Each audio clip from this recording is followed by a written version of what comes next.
এবারের নির্বাচনে প্রথমবারের তরুণ তরুণী ভোটাররা শতকরা 100 ভাগের কাছাকাছি সংখ্যায় ভোট দিয়ে একটি ঐতিহ্য সৃষ্টি করুক। নির্বাচন কমিশন এবং সকল সামাজিক প্রতিষ্ঠান ও রাজনৈতিক দলের প্রতি আমার আহ্বান, সবাই মিলে আমরা যেন ওই লক্ষ্য অর্জনে নানা প্রকার সৃজনশীল কর্মসূচি গ্রহণ করি।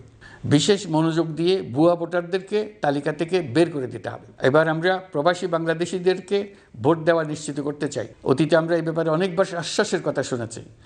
এই সরকারের আমলে এটা যেন প্রথমবারের মতো বাস্তবায়িত হয়, এটা আমরা নিশ্চিত করতে চাই।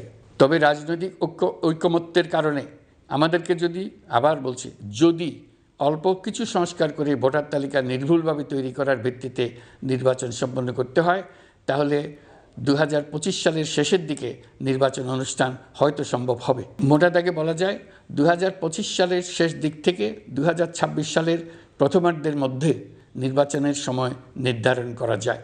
যেহেতু জাতীয় ঐকমত্য প্রতিষ্ঠা করা অন্তর্বর্তীকালীন সরকারের অতি গুরুত্বপূর্ণ দায়িত্ব, তা বিবেচনা করে আমি এই কমিশনের চেয়ারম্যানের দায়িত্ব পালন করব।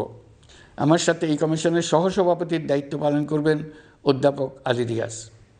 কমিশন প্রয়োজন মনে করলে নতুন সদস্য কোঅপ্ট করতে পারবে। প্রথম 6টি কমিশনের চূড়ান্ত প্রতিবেদন পাওয়ার পর আগামী মাসেই জাতীয় ঐকমত্য গঠন কমিশন তার কাজ শুরু করতে পারবে বলে আমি আশা করছি।